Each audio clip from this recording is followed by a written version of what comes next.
ফিরলাম বিরতির পর। আরো একটি দখলদারির খবর এবার উঠে আসছে। আপনাদের জানিয়ে রাখবো যে ষাটোর্ধ্ব এক ব্যক্তির, এক বৃদ্ধের জমি দখল করে সেখানে মন্দির নির্মাণ করা হয়েছে, রাস্তা নির্মাণ করা হয়েছে এবং করেছে কারা? একদল মাফিয়ারা।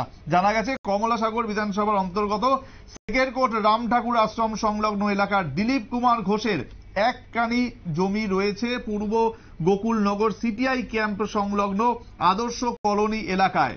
গত বাম আমল থেকেই এলাকার কিছু ক্ষমতাশালী মাফিয়া ওনার সেই জমি জোরপূর্বক দখল করে একটা মন্দির স্থাপন করে রেখেছে, একটা রাস্তা স্থাপন করে রেখে দিয়েছে এবং সেই নিয়ে কিন্তু এখনো পর্যন্ত তিনি তার জমি ফেরত পাননি। রীতিমতো প্রতিদিন তিনি মানে সেই নিয়ে কথা বলেন, আইনের তিনি দ্বারস্থ, কিন্তু তা সত্ত্বেও এখনো তিনি তার জমি ফেরত পাননি। শুনবো এই বিষয়ে তিনি ঠিক কি জানিয়েছেন। কি হয়েছে দাদা, সমস্যা কি? তো আদর্শ কলোনি যে আমার দুটের জায়গা একখানি। আদর্শ কলোনি কোন জায়গায়? এটা কোন জায়গাতে? হ্যাঁ,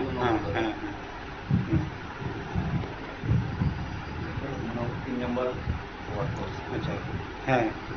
ওইখানে তারা মন্দির করছে। কি মন্দির? এই তো কালী মন্দির করছে। এরপর আমার দুটের জায়গা উপরে রাস্তা করছে। কতটুকু জায়গাটা আছে? একখানি। আচ্ছা, আমি তো পূর্ণ লোক। একদিন আমার নিমন্ত্রণ করতে গেছি, তারপর আমি জায়গা বিদ্যালয় নম্বর জায়গা বেশি কি করতো না। এরপরে একজন স্থানীয় লোক আছে নিচে তারা রাইনার দপ্তরে আইলাম খুশি কথা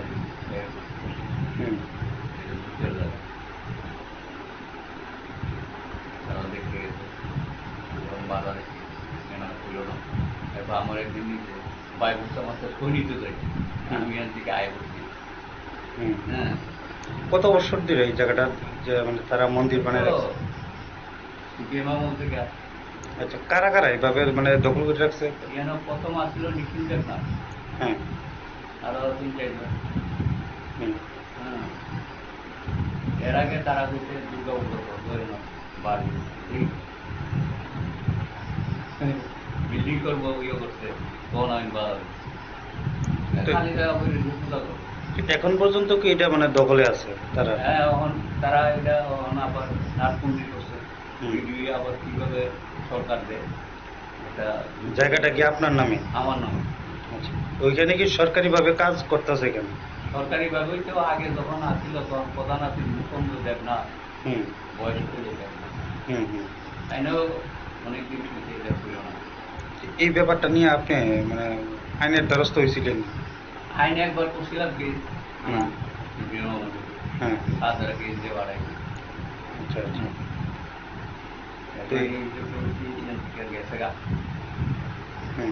এখনো যে এটা দখলে আছে আপনি মানে প্রশাসনের কারণে জানাইছেনি যে এটা আপনার দখলে বা কোনো ব্যবস্থা নিছেনি? আমি আর গেছি না, কি এখন কারা কারা এটা ইয়া করে রাখছে? এখন যারা যারা করতেছে আমি তারা সব নাম নিয়েই আমি হাইকোর্ট কেস করতে পারি। হাইকোর্টে কেস করবেন? অবশেষে তিনি কিন্তু সমস্ত নামগুলো আমাদের যিনি সাংবাদিক গেছিলেন তার সামনে বললেন। এরপরে কি আদৌ ব্যবস্থা নেবে পুলিশ, বা এরপরে কিন্তু তিনি জানিয়ে দিলেন যে যদি তিনি সমস্যার সমাধান না পান তবে তিনি হাইকোর্টের দ্বারস্থ হবেন খুব শীঘ্রই।